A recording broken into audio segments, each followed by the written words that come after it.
Hello everyone, welcome back to my channel. नोंथांमोनखौ आंनि गोदान video बयखौबो बरायनाय बावहरनाय थाबाय। आसा खालामो नोंथांमोना बयबो मोजाङैनो दङ, आंबो मोजाङैनो दङ।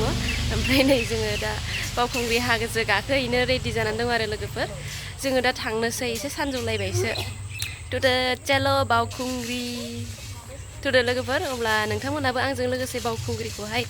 नायहैदो फारि फारि नोंथांमोननो देखायलांनो नाजानोसै। टुडे बेसि गोजौसिम गाखोनो हायो नायनोसै आरो ओंखारबाय लोगोफोर जोङो बिबोना बिजावजालि जों बोरायबुरै आरो मेला मेला ओंखारगासिनो जों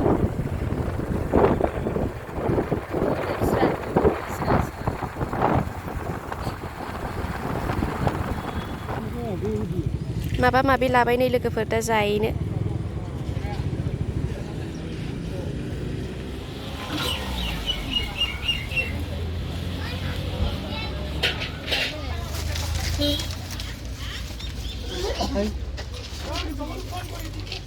स' फाइनालि जोङो सफैबाय लोगोफोर जायगायावहाय। अब्ला नोंथांमोना नायनो हासिगोन नै गारिया जा फैजेनबायानो मेरला मानसि फैजेनबाय ओरैहायबो दंजोबसै नै दाबो इसिबां मानि अभारद्राय जायाखै आरो मानसिया होमबाबो एसे खम जादों दाबो फैगासिनो दानिया जोङो थाबायलांसिगोन आरो लोगोफोर ससे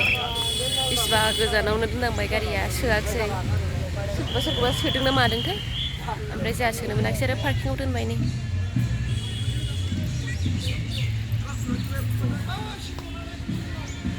लान्थि थफ्लेख्लेनोबाय नालाय जों हाजो गाखोनोसै बेसि गोजौ गाखोनो हायो नायथारनि र' ओंखाम जाया गारा फैलायदों हारसिं गाखोनो हाया थांनोसै मालायनि दल दामनायजों मोसा गाखोनांगौ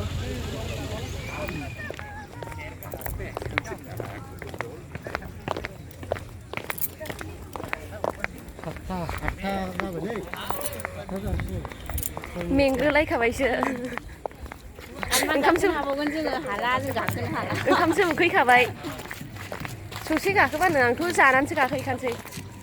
उदैखौ फुल खालामनोसै गाखोहैनोसै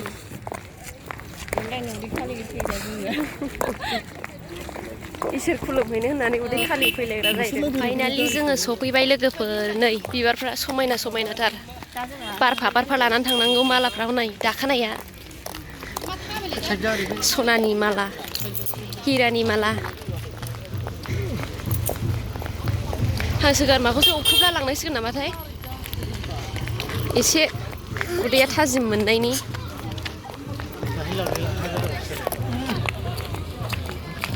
मानसिया जाहांबायथ'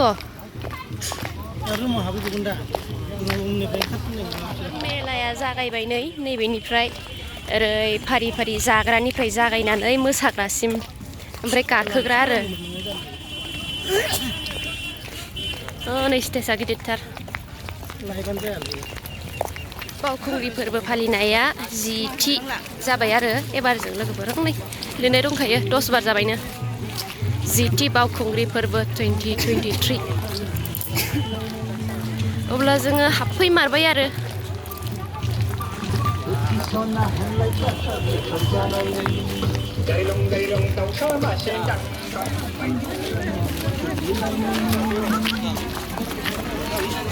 बैखौनो होदों आरो मैया फेसबुकआव नुनाया मा बुस्थु बियो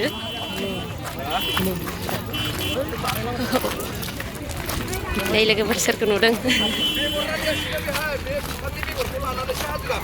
नंगौ इन्टारटेनमेन्ट वर्ल्डखौ नुदों नै बोराय बुरि मा बेगर जाखो बेगर रानदों नै लोगोफोर माबा बेगर दङ हाजोआवहाय बेगर गारनानै फैनांगौनो आरो भिडिअबो लानोसै ब्लग बानायो नालाय बुरियालाय ए होमबालाय नै माबा मैयानि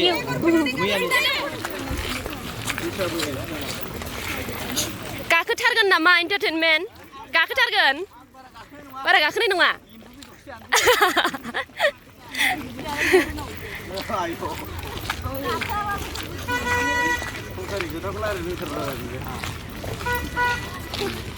थाबायगासिनो बिथांमोनहा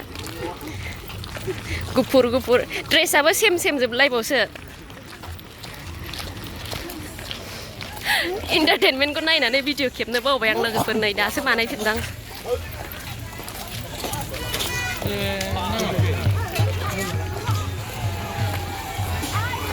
नै बेगरा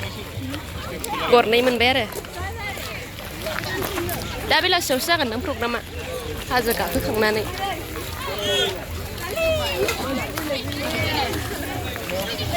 आङो थान्दा थान्दानो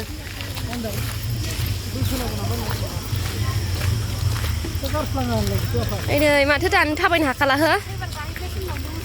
माथो दानो थाबायनो हाखाला दाबो आङो खेबसेल'नो थिखिनिसिम गाखोफेरदों आरो लोगोफोर ओमफ्राय एबारनिजोंहाय आङो खेबथाम जाबाय बावखुंग्रि गाखोफैनाया दाबो खेबसेल'नो गाखोथायनो हादों आरो ओमफ्राय दिनै नायनोसै गाखोथायनो हायो ना हाया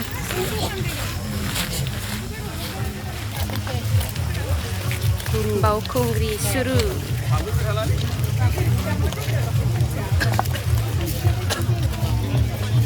होथारो सिगां सिगां ओमफ्राय नोंनाथ' हमथाजेनबायबो नामा बेनोलायनो थिखिनिसिम गाखोलांग्रा गाखोजेननायावनो हमथाखाबाय बोरायनाव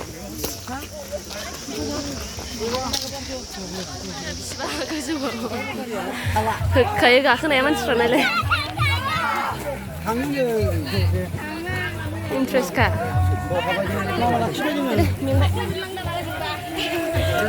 खाख्लायफिनगोन आं जोंबा खिन्थु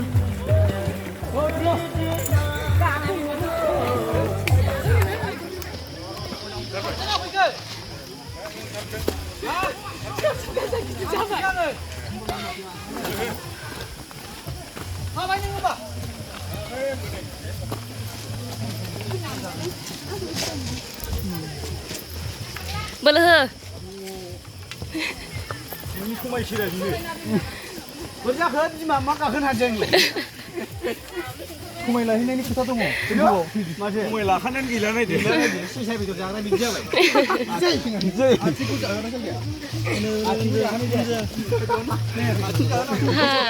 जोंबो हाजो दरसे बारबोबाय ने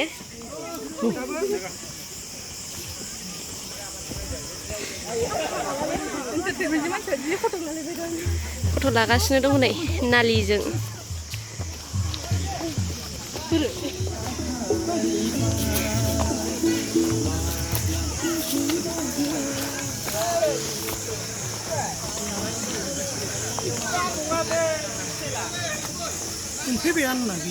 मोनबाय ने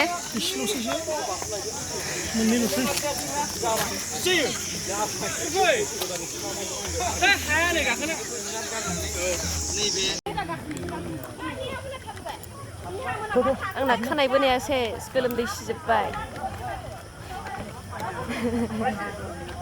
हाजो गाखोनायनि थालावनो गाज्रि जाबा गैला आरो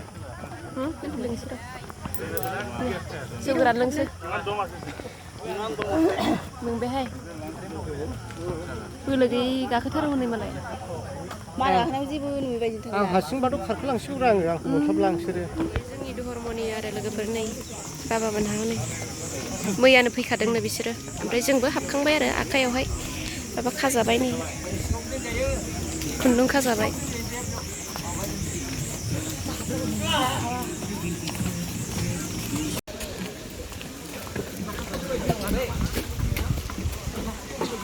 दालाङा नै गाब्रहां दाबो मोना फाइनालि सफैबाय नै लोगोफोर जायगायावहाय आयु मानसिया ओइदै हांगनसै बायदि मोनबाय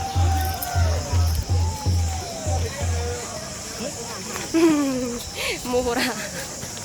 गोलोमनानै बोरैबा जारला जोब्बाय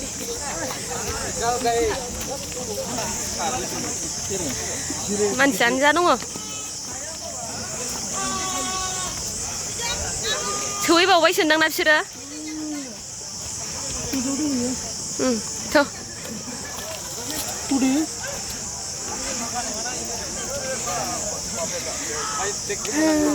मन्दिरा बेनो लोगोफोर नै बावखुंग्रिनि मन्दिरा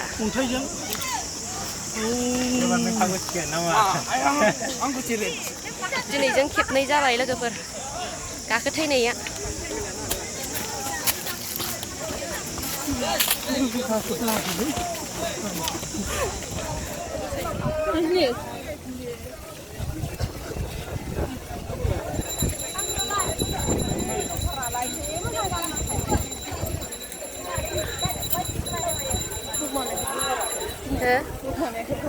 बिलाइ बानायदोंना मन्दिरा बेनो लोगोफोर जा भिर हनै ओमफ्राय जोङो दाबो हाबनो मोना माला माला हाबनो मोनबावो उखैनाया हामला थाब थाब हाबनानै जानो लुगैथारबाय आङो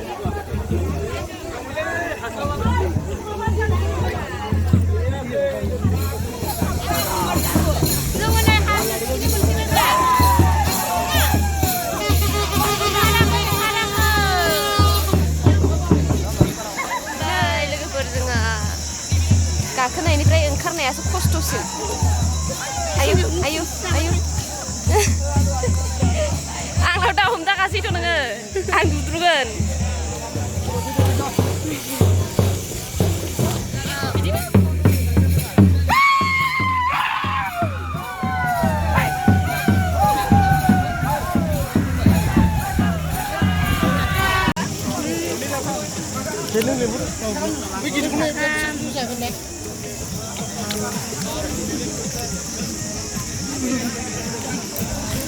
गाहायाव एसे गिदिर गाखा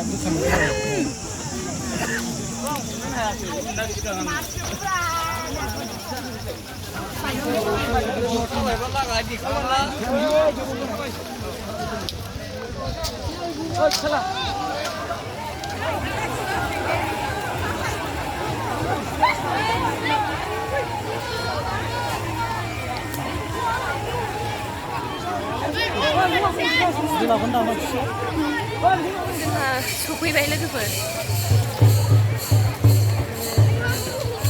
खयथायाव ओंखारफिनामोनलाय जोङो 10टानिफ्राय 11:30 1.5 घन्टा लाबाय आरो आथिं साग्लुंजोबलायलायबाय बयथिं ओंखारदोंमोनलै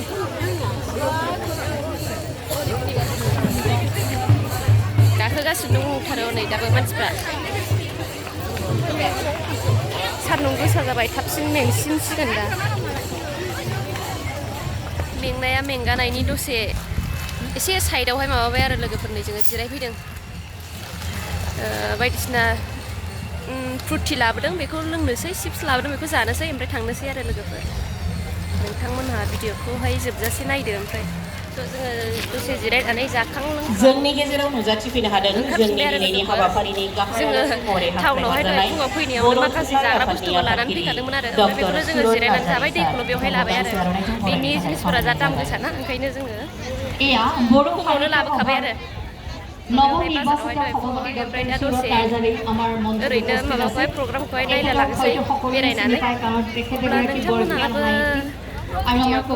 जोबजासे नायलांदो लोगोफोर गतिके तेखेतर नতুनকৈ চিনাকি দিয়াৰ প্ৰয়োজন নাই আমি আমাৰ মাজত देखायनोसै एसे प्रग्रामखौहाय তেখেতৰো আমি সুস্বাস্থ্য কামনা কৰিছোঁ बिथां दावबायसा बर'खौहाय बरायदों नामाथाय UPPL Central Parent Bodyनि सेक्रेटारि बिना भयारि बायदेव तेखेत UPPLৰ नाथाय जोंनि सरकारनि गोबां दैदेनगिरिया जोंनि EM MLA मन्त्रि MP लोगोसे जोंनि गाहाय मावफुं सोद्रोमा जिहेतु दिनै गुवाहाटीयाव भारतनि गाहाय मन्त्रि नरेन्द्र मोदी बिथाङा फैदों आरो मानो फैदों नोंथांमोना निस्सय मिथिदों दा जोङो गारि पार्किंआव जाला गारि दोननाय जायगायावहाय फैबाय आरो थांनोसै बिखायानो गनसै मोननो बेना ओमफ्राय जोङो दा थांनो ओंखारबोबाय आरो लोगोफोर थांनोसै गाखोखांबाय नों खेबबेसे जाखो एबारजों गाखोफैनाया बोसोरथाम जाबाय आङो खेबथाम जाबाय आंबो खेबथाम जाबाय ओमफ्राय गाखोथायनाया खेबनै जाबाय आरो आं थांनाय बोसोराव खेबथामबो मालायनि सायावसो ओमफ्राय लोगोफोर ओमफ्राय बेखिनियानो आरो लोगोफोर दिनैनि भिडिअ'आ बावखुंग्रि हाजोनि भिडिअ'आ ओमफ्राय नै गारि पार्किंआ बोराय मोना लानानै फैगौ बैथिंसो दोनदोंमोन ओमफ्राय दा जोङो थांनोसै आरो लोगोफोर नोंथांमोना भिडिअ'खौ नायनायनि थाखाय थेंक इउ